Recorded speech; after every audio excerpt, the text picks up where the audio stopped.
이번 실습 과제는 파트 2 챕터 6 321페이지에 나와 있는 엘립스 타원, 디바이드 등분할, DDP 타입, 포인트 유형, 메저라고 해서 길이 분할을 사용해서 도면 작성하는 내용을 볼 수 있도록 하겠습니다. 첫 번째 과제는 삼각형 형태를 주어진 등분만큼 7분의 1, 길이 35로 나누어서 해당 위치를 선분으로 잇는 작업입니다. 단순한 도형을 작성하는 거지만 디바이드와 메저 기능을 익힐 수 있는 실습 과제라고 보시면 되겠습니다. 먼저 폴리건을 이용해서 가로가 한 변의 길이가 200인 정삼각형을 먼저 작성하도록 하겠습니다. POL 입력합니다. 폴리건 입력하시고 엔터. 작성하고자 하는 도형의 변의 숫자, 면의 숫자를 3으로 입력합니다. 3 엔터.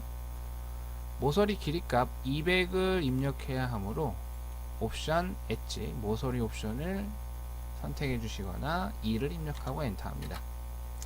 삼각형 시작할 위치 빈 공간에 클릭을 해 주시고 커서를 움직이면 삼각형이 나타납니다.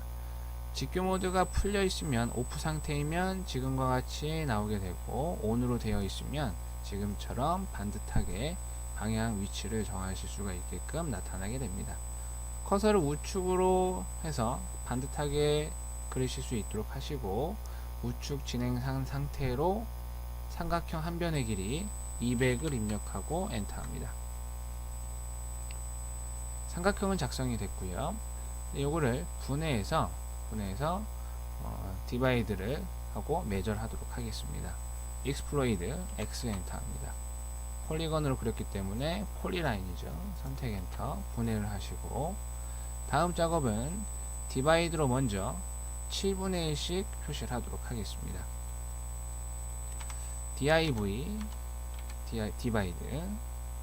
입력, 등분할 대상, 좌측의 선분 클릭해 주시고 등분할 개수를 입력합니다. 세그먼트 숫자를 입력합니다. 7분의 1이므로 7을 입력하시고 엔터. 등분할이 돼서 위치가 표시가 되어 있지만 표시된 포인트의 유형은 표시 방법을 포인트로 표시하게 되는데, 이와 같은 점으로 표시가 되기 때문에 잘 보이실지 모르겠습니다. 이 점으로 표시가 돼서 이 선에 점이 묻히기 때문에 표시가 시각적으로 확인하기가 좀 어렵게 됩니다. 그래서 DDP 타입이라고 하는 포인트 유형 설정을 해주셔야 좀 잘 보일 수가 있습니다. DDP TYP DDP 타입을 입력을 하고 P 타입을 입력하셔도 괜찮습니다. 명령 실행이 되면 지금과 같이 포인트의 유형을 사용자가 지정해서 고르실 수가 있게 됩니다. 적당한 형태, 두 번째 거를 제외하고 마음에 드시는 거 하나를 클릭을 하시고, 두 번째 거는 화면상에서 감추는 것입니다. 하이드 시켜서 보이지 않게. 두 번째 거 선택하면은 나타나지 않겠죠. 확인을 누릅니다. 위치가 표시가 되었습니다. 다음은 메저로 35 간격으로 길이 분할을 하도록 하겠습니다. M2 엔터, 길이 분할 입력할 대상, 아래쪽 선분 클릭, 길이값 35를 입력합니다. 길이 분할 하실 때는 가까운 곳을 클릭을 해야 그 가까운 곳에서부터 진행이 됩니다. 좌측을 가깝게 클릭을 하시면 좌측부터 35, 35, 우측을 가깝게 클릭하시면 우측에서부터 35, 35. 저는 좌측을 클릭했기 때문에 좌측 부분이 좀 더 긴 것을 알 수가 있습니다. 좌측을 클릭했기 때문에. 도면에는 우측에서부터 됐기 때문에 지금은 잘못된 것이라 보여지죠. 디바이드는 어디를 클릭해도 상관없지만 메저를 사용하실 때는 어디서부터 값이 시작될 위치를 클릭해 주셔야 정확하게 분할 위치를 표시할 수가 있게 됩니다. 우측을 클릭을 해야 되겠죠. 우측을 클릭 35. 그 우측에서부터 35, 35, 35 진행이 됩니다. 한 번 더 엔터해서 이번엔 위쪽에서부터 시작이 돼야 되기 때문에 상단 부분을 클릭 35. 이제 라인으로 선을 그립니다. 라인으로 클릭, 클릭, 다시 반복적으로 해서 선을 그려줍니다.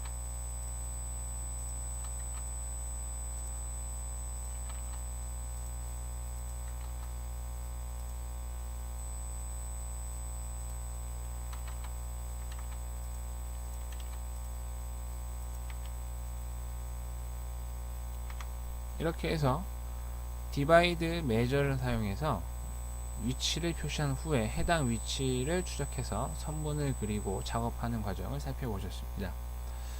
작업을 마친 후에는 이 포인트 유형이 해야 할 목적은 다 이제 끝이 난 거죠. 더 이상 필요가 없기 때문에 이 대상을 없애야 되는데, 클릭해서 딜레트 하시거나 이레이지로 지울 수 있습니다. 일반 오브젝트이므로. 하지만 개수가 많은 경우에는 일일이 찾아서 지우기가 어렵기 때문에 이후에 뭐 도면층 레이어를 학습하신다든가 하면 또 다른 해결 방법이 생길 수도 있지만, 지금은 DDP 타입을 실행을 하셔서 두 번째, 아까 제가 숨기는 것이라고 했었죠. 화면 출력을 하지 않겠다 확인하시면은 화면에서 일시적으로 사라지게 됩니다. 삭제가 된 것은 아니고 잠깐 안 보이게 해 놓은 것입니다. 다시 보이게 하시려면 명령 반복해서 다른 표식을 눌러 주시면 또 화면에 나타나게 하실 수가 있게 됩니다. 두 번째 과제를 보겠습니다. 제가 순서를 잘못했네요. 지금 작업한 게 이제 두 번째 과제이고요. 첫 번째 과제는 이제 타원과 해치를 활용한 과제가 첫 번째가 되겠네요. 이걸 하겠습니다. 전체 크기를 그려서 타원의 위치를 표시한 다음에 다듬어 나가는 방법을 사용하도록 하겠습니다. 사각형 그리기 렉탱 REC를 입력합니다.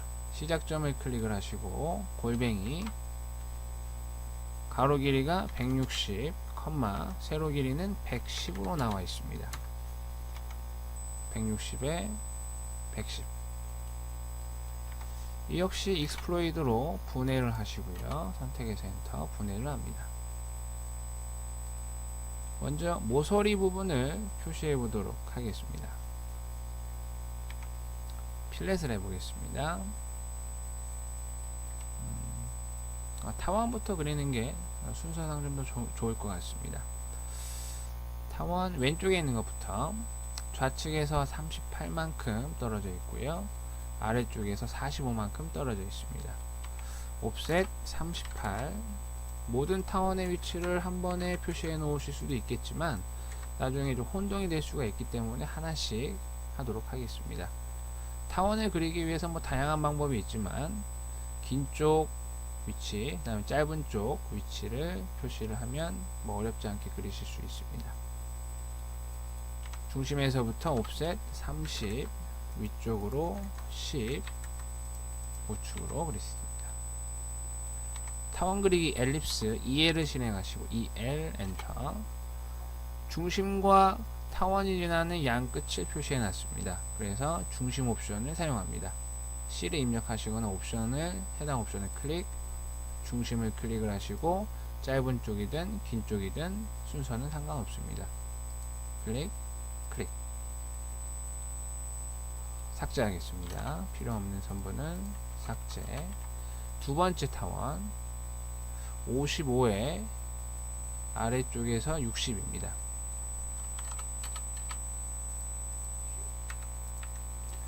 옵셋 55, 아래쪽에서 60. 타원의 크기는 중심에서 위로 35, 14입니다. 옵셋 위쪽으로 35, 14. 아까와 동일하게 엘립스 EL 엔터, 중심 C 엔터 하시거나 해당 항목 옵션을 클릭. 중심부터 찍고 그 다음 나머지 짧은 쪽과 긴 쪽은 순서에 관계없습니다. 다음 타원입니다. 40만큼 진행이 되고 아래쪽에서 50이 올라갔습니다. 옵셋 40, 50.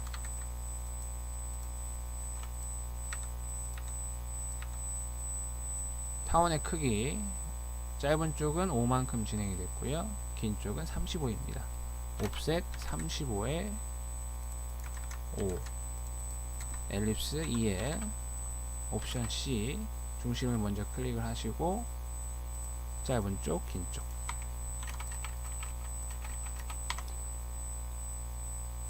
중심의 도형 안쪽에 들어가는 타원 작성은 끝났습니다. 모서리를 둥글게 필렛으로 편집합니다. F 엔터, R 엔터. 반지름 값 38. 오른쪽 아래는 49로 되어 있습니다.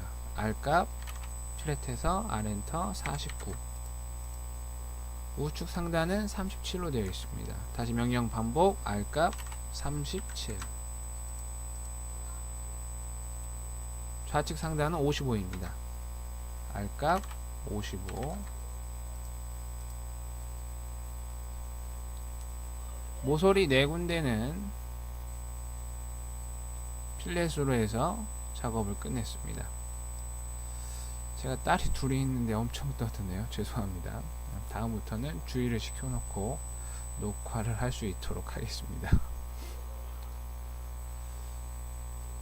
중간 위쪽 부분, 중간 아래쪽 부분 작업하겠습니다. 아래쪽 먼저 R33만큼 아래쪽 코너에 있는 두 개의 원과 이어지도록 모서리가 둥글게 편집이 되어 있습니다. 서클의 TTR 혹은 필렛을 이용할 수가 있습니다. 필렛으로 가보겠습니다. R값 33입니다. F 엔터, R 엔터 33. 연결시키고자 하는 모서리의 둥근 부분 두 개를 순서에 관계없이 클릭을 해줍니다. 같은 방법으로 위쪽 또한 동일합니다. F 엔터, R 엔터, R 값은 50입니다. 좌측에 있는 호의 일부 끝부분, 우측에 있는 호의 끝부분을 클릭. 안쪽 만들어진 공간의 영역에다가 패턴을 넣겠습니다. H 엔터, 해치. 위쪽 부분, 아래쪽 부분 기본 값으로 그대로 넣으시면 될 것 같습니다. 별도의 옵션 설정 없이 해치를 완료합니다. 우측에 닫기 버튼. 네, 이렇게 해서 주어진 도면 타원 그리기, 그다음에 해치 명령도 이전에 학습한 해치도 사용해 보셨고요. 그 다음에 디바이드, 메저를 이용해 봤습니다. 지금은 뭐 어렵지 않은 실습 과제라서 그 디바이드와 메저에 있는 옵션 블럭을 삽입하는 블럭을 사용해서 배치하는 것까지는 뭐 사용을 해보진 않았지만 지금과 같은 기능만으로도 뭐 일반적인 도면을 작성하는 데는 좀 어려움이 없으실 겁니다. 자세하고 상세한 옵션 활용법은 본 교재 내용을 확인하시면 되겠습니다. 수고하셨습니다.